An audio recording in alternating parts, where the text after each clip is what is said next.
Ayyankoickal government LPSൽ പ്രഭാത ഭക്ഷണ വിതരണത്തിന് തുടക്കമായി. അടുക്കള പച്ചക്കറിത്തോട്ട നിർമ്മാണത്തിനും തുടക്കമായി. അയ്യൻകോയിക്കൽ ഗവൺമെന്റ് LP സ്കൂളിലാണ് പ്രഭാത ഭക്ഷണ വിതരണത്തിന് തുടക്കം കുറിച്ചത്. സ്കൂളിൽ അടുക്കള പച്ചക്കറിത്തോട്ടത്തിന്റെ നിർമ്മാണത്തിനും തുടക്കം കുറിച്ചു. പഞ്ചായത്ത് അംഗം ബിന്ദുമോൾ BS പ്രഭാത ഭക്ഷണ വിതരണം ഉദ്ഘാടനം ചെയ്തു.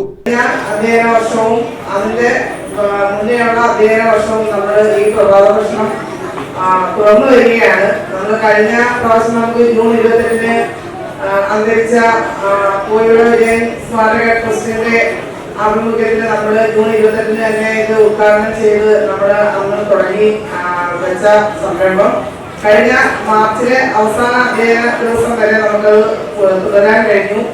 ഈ വർഷം എനിക്ക് മുന്നേ സംസാരിച്ചവർ പറഞ്ഞ പോലെ പഞ്ചായത്തിലെ പ്രോജക്ട് രൂപീകരണ സമയത്ത് നമ്മൾ ഈ ആവശ്യം മുന്നോട്ട് വെക്കുകയും അത് അംഗീകരിച്ചുകൊണ്ട് തേവലക്കര ഗ്രാമപഞ്ചായത്തിന്റെ കീഴിലുള്ള 4 LP സ്കൂളുകളിലും പ്രഭാത ഭക്ഷണം നടപ്പിലാക്കുന്നതിന് വേണ്ടി ഒരു പ്രോജക്ട് നമ്മൾ വെക്കുകയുണ്ടായി.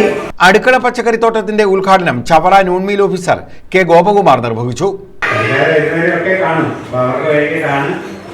പ്രഭാത ഭക്ഷണം നമ്മുടെ ഏറ്റവും വാർത്തകളും എല്ലാം കൂടെ പറഞ്ഞിരിക്കുന്നത്. നിങ്ങൾ വീട്ടിൽ കഴിച്ചില്ലെങ്കിലും ഇവിടെ വന്ന് നിങ്ങളുടെ കൂട്ടുകാരോടൊപ്പം ആഹാരം കഴിക്കുമ്പോൾ നിങ്ങൾക്കൊരു സന്തോഷം കിട്ടും. അപ്പം അതിനു വേണ്ടിയാണ് ഇങ്ങനെയുള്ള പദ്ധതികൾ പറഞ്ഞത്. നമ്മൾ ആരും വിശന്നിരിക്കരുത്. അപ്പം ചിലരൊക്കെ കഴിക്കാനുണ്ടെങ്കിൽ നമ്മൾ കഴിക്കാതെ ഓടിയിട്ട് വരും. അപ്പം നമ്മൾ കൂട്ടുകാരെ കാണുമ്പോൾ കൂട്ടുകാരെ കഴിക്കുന്നതാണെങ്കിൽ നമുക്ക് കഴിക്കണം തോന്നും. അപ്പം അതുകൊണ്ടാണ് കൂടുതൽ നമ്മൾ പ്രഭാഷണം തുടങ്ങിയിരിക്കുന്നത്. SMC ചെയർപേഴ്സൺ ആര്യശ്രീയെ അധ്യക്ഷത വഹിച്ചു. പ്രഥമാധ്യാപിക സന്ധ്യ SG സ്വാഗതം പറഞ്ഞു. സ്റ്റാഫ് സെക്രട്ടറി രാജ്നാരായണൻ നന്ദി രേഖപ്പെടുത്തി.